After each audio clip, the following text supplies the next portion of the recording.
Our speaker today that I'm going to introduce is Lance Crandall. He's a member of Sunday Assembly and the host of the podcast show, When Prophecy Fails, Apocalypticism, Cults, and the End of the World. His work focuses on failed apocalyptic movements, their theories, histories, and their continuing appeal. He is a husband and a father of one with another on the way, so congratulations. And he has a history of naming pets after dead revolutionaries. So I would like to introduce Lance Crandall. Come on up.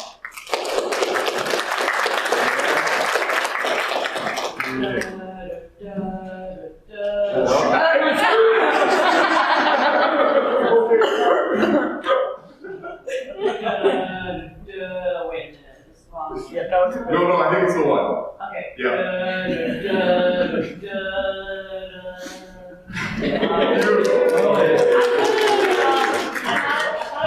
Okay, thanks, guys. Good job.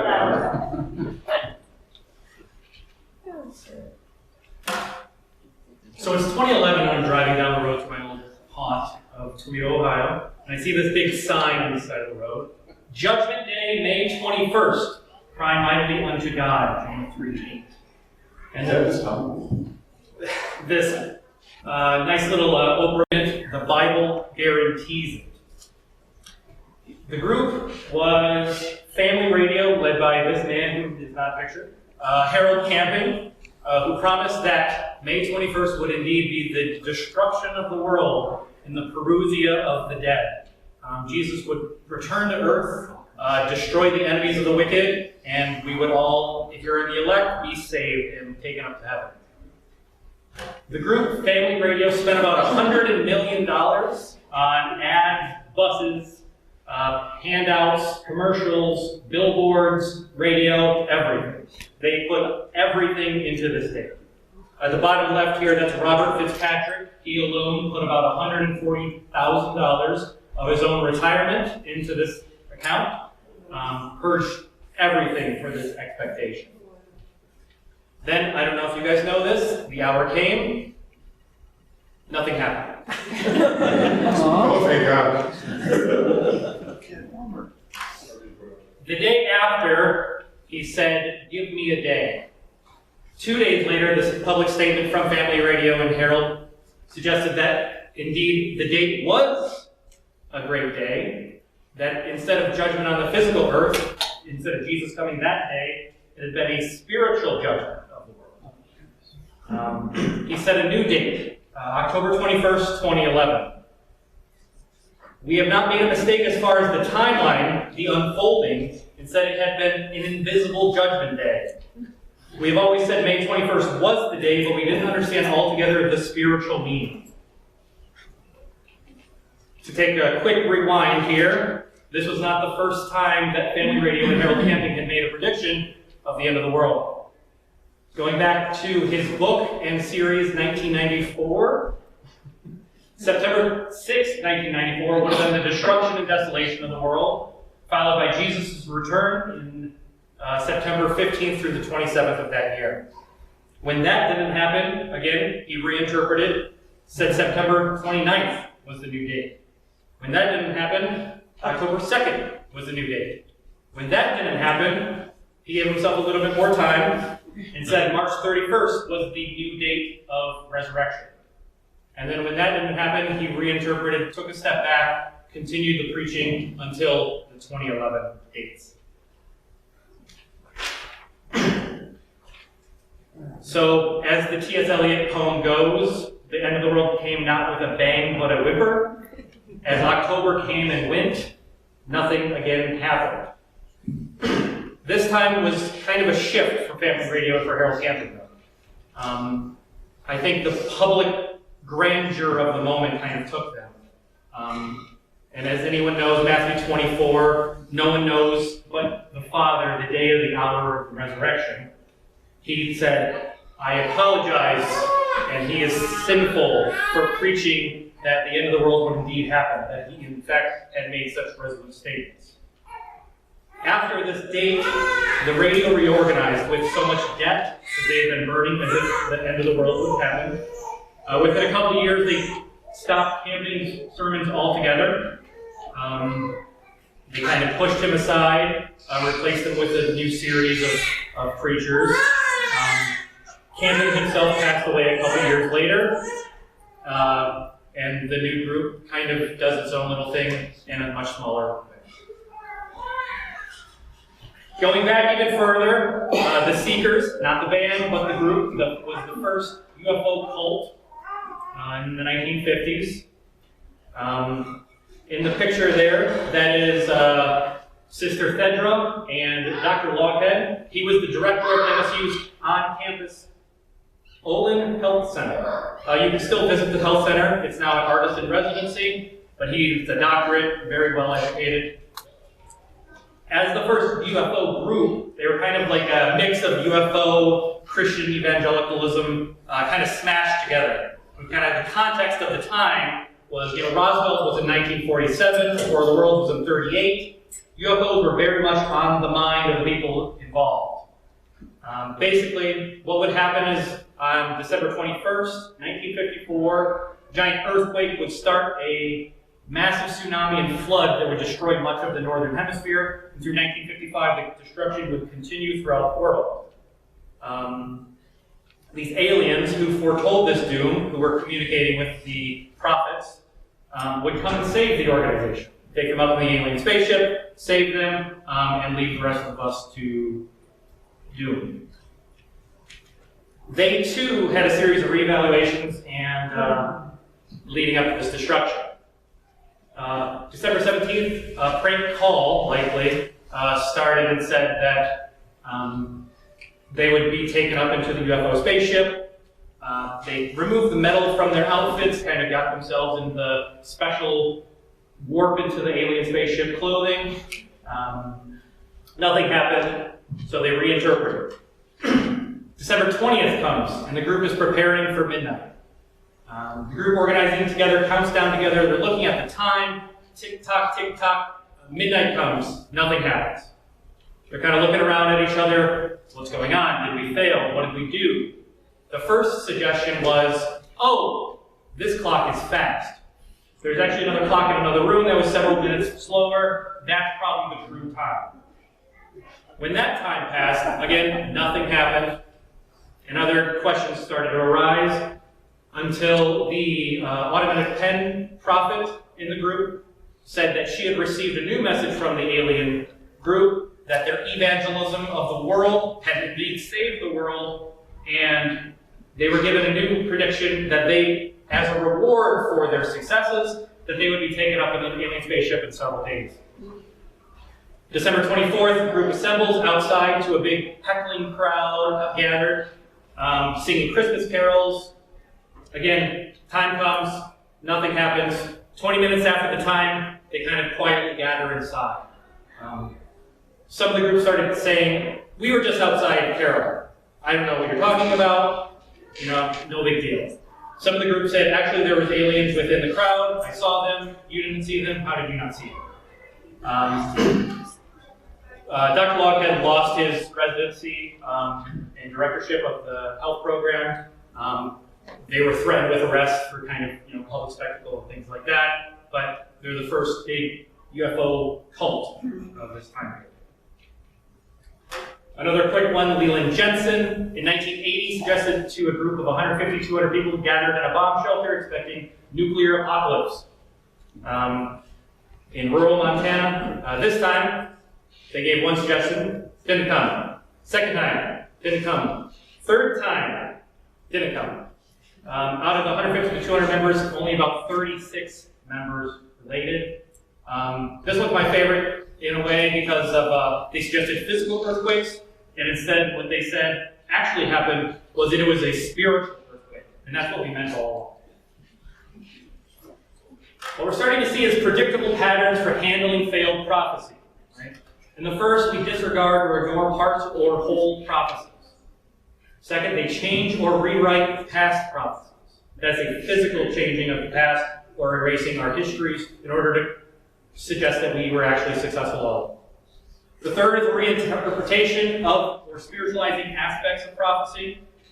The fourth is a reconstitution of a group. It remakes itself, it moves on, it changes leaders. And the fifth, abandonment or dissolution of the group. People leave a group, it disbands, or sometimes, unfortunately, ends in mass violence, where a group cannot contain or rationalize its failures, and it expresses itself in an extreme way. So cognitive dissonance theory, I'm sure everyone's kind of heard this phrase, right? It's the attempt of your brain to rationalize two conflicting pieces of information and express a new outcome that would marry those together, right? A dissonance in music is notes that sound off from each other, kind of a natural almost feeling. Surprisingly, it's difficult for me to understand this, but people sometimes just do not have dissonance. It's entirely possible for people to have irrational, conflicting ideas within your head, and it just works out. They just ignore it. They just move on. The brain has an incredible power to block memories and smash memories out. Abuse victims can kind of block specifics of memories. And if you imagine yourself in a cult or an organization where your news is controlled, your sexuality is controlled, your marriage is controlled, everything is kind of organized and controlled by leaders and things like that, of course, your biggest brain, the impossibility to rationalize these things, you can just block out as if you're dealing with trauma or abuse. As an example, on the opposite way, the satanic panic, we kind of remember that there's kind of a creation of memories with enforced therapy sessions and things like that. Memory is malleable, and it's terrifying, but it's true.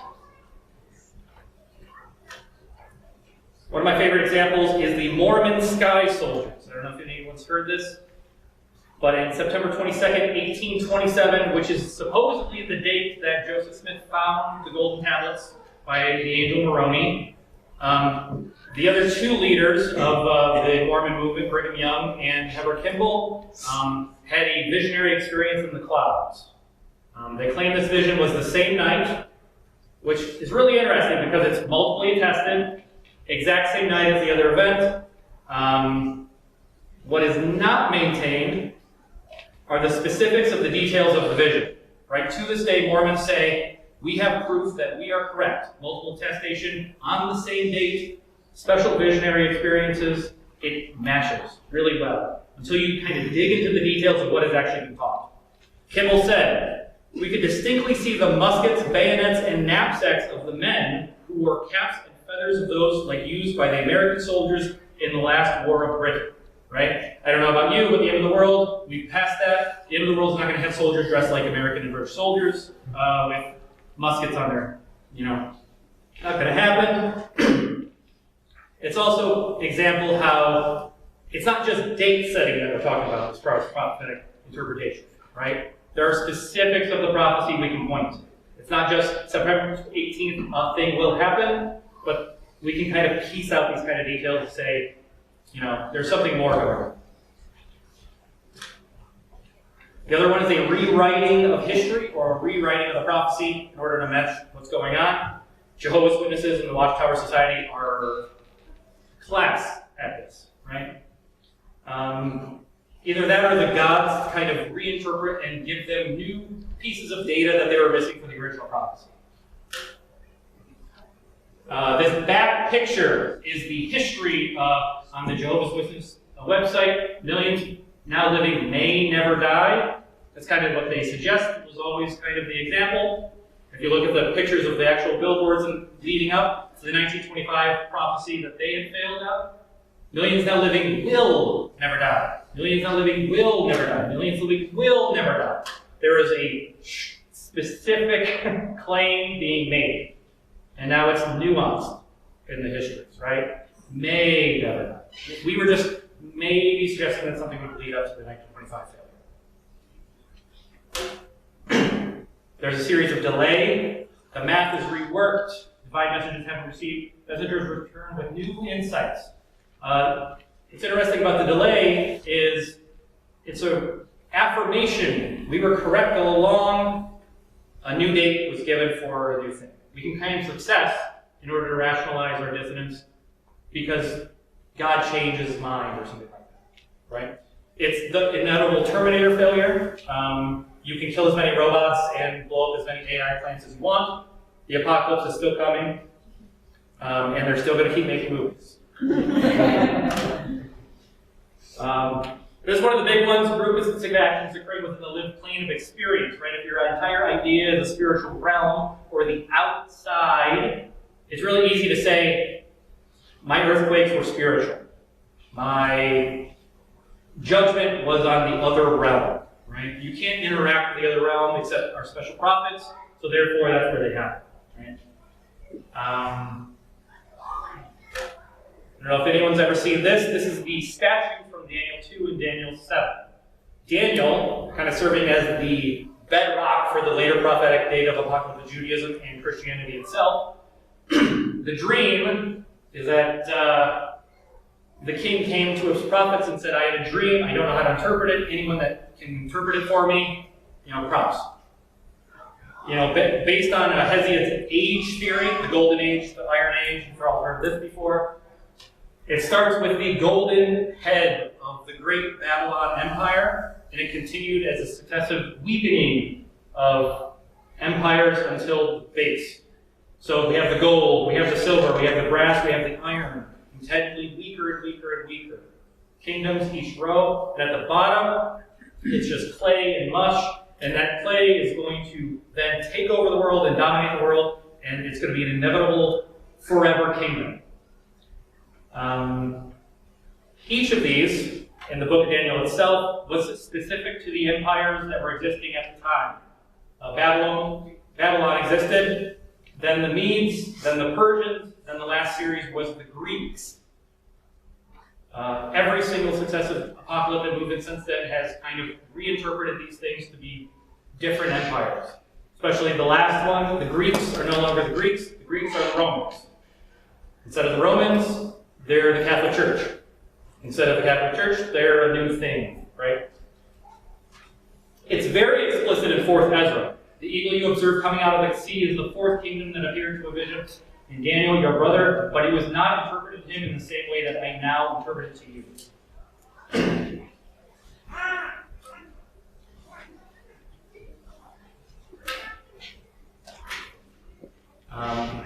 Reinterpretation, conditionalism. Divine agents are beyond human understanding. They can change their mind.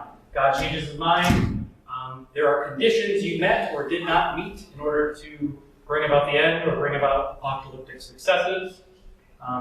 Or the end, evangelism of the group was the real success all along, right? The seekers were successful because they got the message out, right? In 1925, when the Jehovah's Witnesses failed, their success, it was, we had gathered so many more people than we've ever gathered before. The book of Jonah is one very great example of it. Anyone remembers the story? Jonah eaten by a whale on the way to Nineveh. God says, go to Nineveh, proclaim destruction until Nineveh itself basically comes to God. It accepts its sinfulness, right? It's kind of a very entertaining story, actually, too. The king, the people, even the animals find themselves in sackcloth to come to God, right? We reconstitute groups. That's another thing. If a group accepted interpretation has failed, they might find a new leader. They might find a new group. They find a new cosmic interpreter for the reasons that it failed in the past.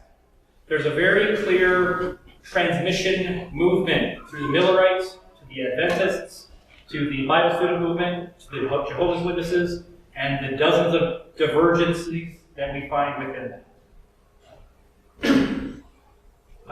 We also have the dissolution and abandonment of those groups, right? That is the memorial attendance of Jehovah's Witnesses leading up and following the 1925 prophetic failure, essentially. They started about 32,000 people going to the attendance. That went all the way up to over 90,000. After the 1925 came and went, there was still a rationalization occurring that God was testing us all along, and you still see this kind of acceptance of what's happening. And then after, by 1928, locals and the conference just collapses. groups all over the country just dried up. Members were very, very disappointed at this prophetic failure until inevitably they made a new one that said, by the way, in a few years, Abraham and all the saints are going to come back. So, there's a lot. We have questions. In the back? I'm surprised you didn't talk about the most recent TikTok rapture. I mean, all of us are going to hell, so of course you wouldn't be involved in the rapture. But others apparently were. It was huge. So, what are your thoughts? Rapture. Well, we're definitely seeing a lot of, that's the great and terrible thing about social media, right? Everyone can kind of pick up a mic and start a podcast or start a TikTok or something like that and kind of get their message out, which has opened the door for every wannabe prophetic inheritor of the world. And then what was interesting about that is they actually had public gatherings leading up and they're looking up at the stars expecting to get raptured up into the sky, and then nothing happens. And of course, what happened to him? There's a new date in the future, by the way. And so every few months, I think we see one of these. My favorite recently are the blood moon groups, that they tie the number of moons that are red based on the shadow of the earth to prophetic successes in the past. Shadows on the moon are apparently a very large thing, which goes back to the book of Acts and Matthew and things like that for what's happening in the sky. But again, every few months there's a new prophetic. Inevitably they fail in the same exact way they did. Lance, I remember Jim Jones in Guyana, and I think there was a group like Om Shinrikyo, where I think they were like a suicidal group. So I guess my question is, with all the scientific information that we know and that we have about how things work, what's wrong with people? Can I answer that? It's come to my attention that something like half of people have below average intelligence.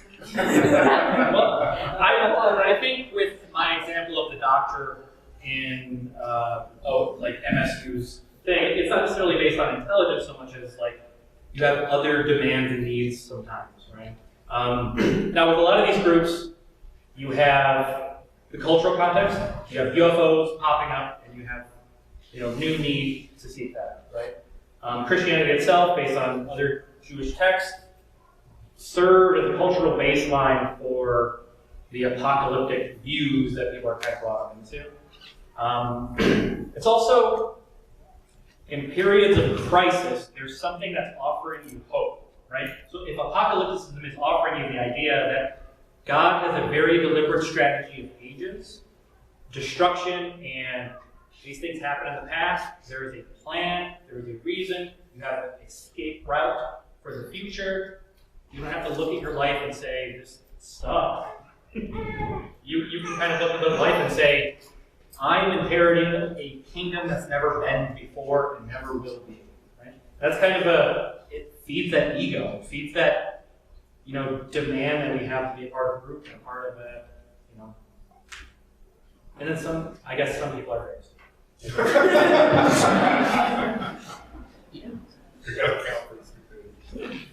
Another thing that I just can't understand, Lance, is why do people believe this?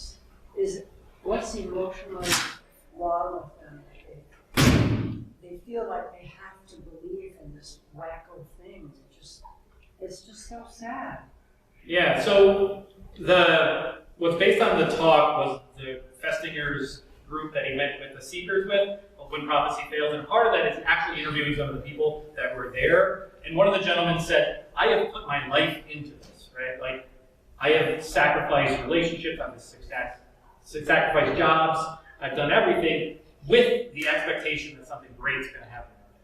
And that terrible struggle people have with trying to rationalize that, trying to deal with that. I mean, he was very explicit in some of these cases. But yeah, I can imagine, when these groups or cults or things like that get together too, like I said, they're controlling your relationships. They're controlling your news sources. They're controlling everything you read, everything you believe, everything you do. They're controlling your sexual and relationships, right? It's very difficult to break out of that. And it's easy to say like what I would do in a different situation, but I don't know, maybe I've just read so many of their, like Henry Miller, different Miller, Millerites, right? I've read a lot about him, and I actually kind of really respect him in a lot of ways. His rationalization was extremely intelligent, but it's also back in this need to not only be right, but have this future that wasn't the hellscape of the wars that he had suffered through the past. So what, are these people just going to church on Sunday, or they're that wacko just from being exposed, or they all live together? I mean, It's a mix for sure. A lot of it, like the Seekers were all kind of gathered in a house, and they were in their own special Bible study, essentially. So they're kind of like brainwashed, living in one house with this one person.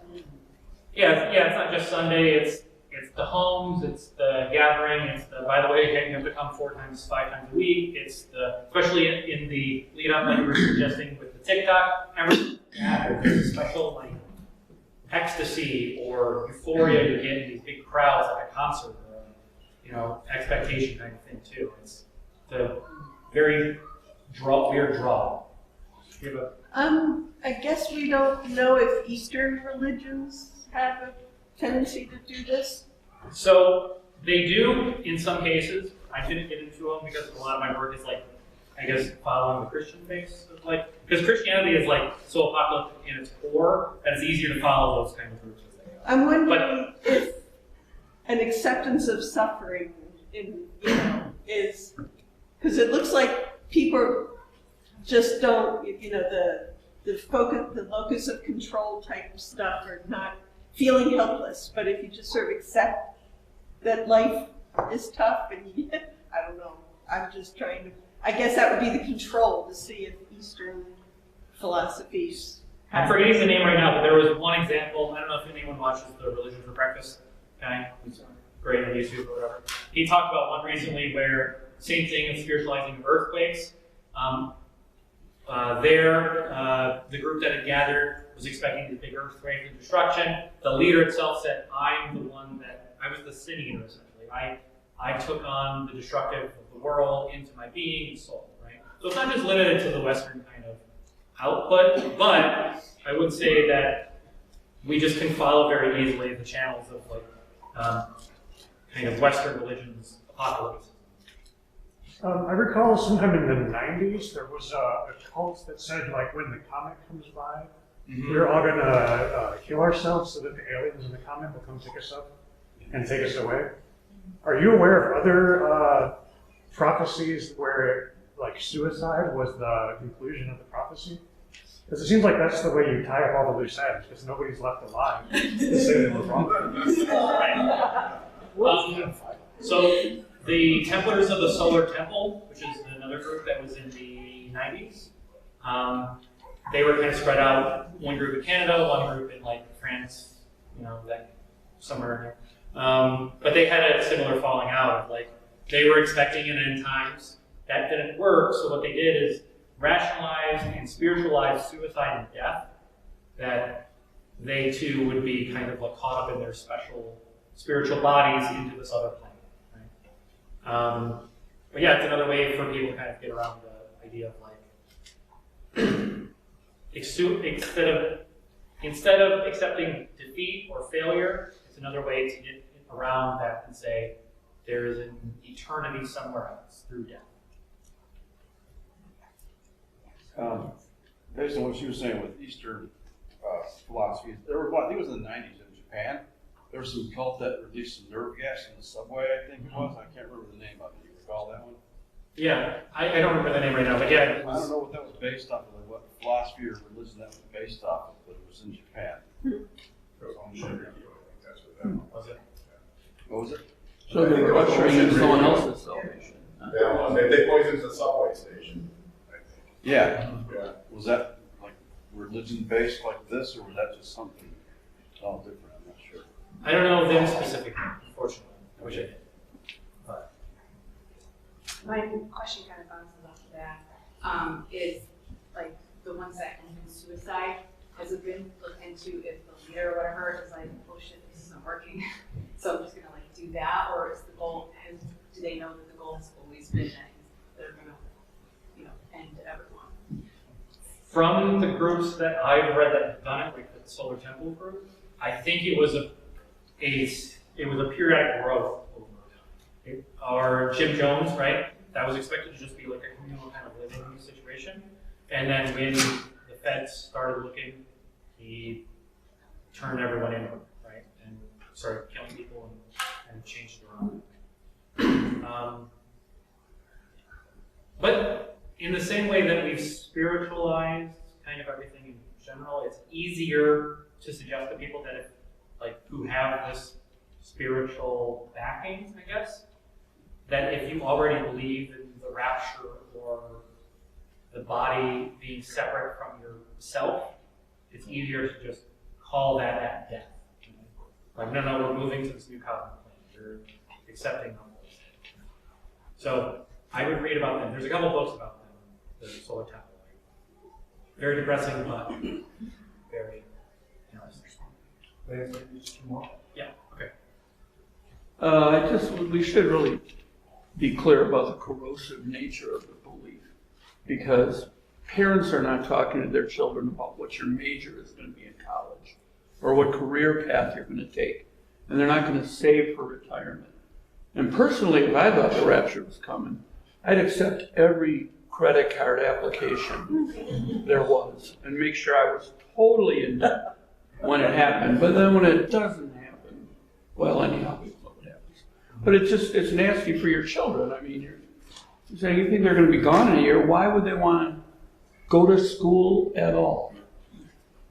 So in the lead up to the 1925 Jehovah's Witnesses, they were even telling people to not have children and things like that. They said the future is dead, essentially. You need to live in, without sin, without immorality of any type, and it's going to happen. We guarantee that it's going to happen, and then inevitably it doesn't happen. Well, we'll all have our own personal apocalypse someday, I guess.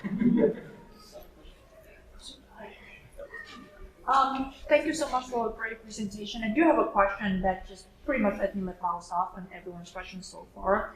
Is hypothetically, this is most for you personally, but also for everyone else, is saying if you live your life, your own experience, your own wisdom, you get your life in later stage, and then you have a niece or nephew, probably a teenager, 18, 19 years old, they move somewhere, and then you catch up with them, and then you heard that there is a great conversation that just drawn, and the more you talk to them, the more you realize, oh, this is going to be a disaster. Whether your niece or nephew will end up, commit suicide or lose all their saving, or, if there's a girl will be taking advantages, the guy will end up in a different country and doing something very stupid. What would you do personally to talk them out without making them feel like I am not allowed to live my life, but also helping them to understand that this is not going to end well based on what I know, and I respect the decision, but we want to be able to lead them to get out of this, and you share that this is a very, really hard situation.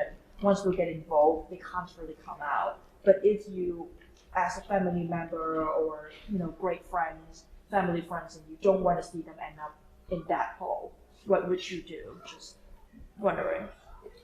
So I think knowing the methods of control, right, and kind of rationalizations is one component of that. Another one is teaching people about thought, ending cliches, things like that. I don't know if anyone grew up in Mormonism, but Mormons have a great one of anytime you have a certain thought to your parish leader or anything like that, they say put it on a shelf, right? It's a thought-ending cliche that destroys the process of following through on your question, right? Because that's what we're always doing anyways. We're always questioning, we're always calling. We're always challenging things and teaching people the mental basis of how to do that. I think is very important. trust yourself in order to follow those questions, right? Don't just end them. There's a bunch of other thought-ending cliches that we kind of all do. It is what it is. Drives you crazy. Then the last bit is material, right? If some of these people have like given up everything in order to move into a cult or a situation with abuse of control and things like that, offering that out in the physical way is probably the key component for a lot of people. In the same way that we might support someone going through an abusive relationship or things like that. Right? And now that's not to say that when it's 6-7 times people leave an abusive relationship and that into it, right? So it's always offering those out sources for people. Okay, I think we're gonna leave it there. Thank you so much.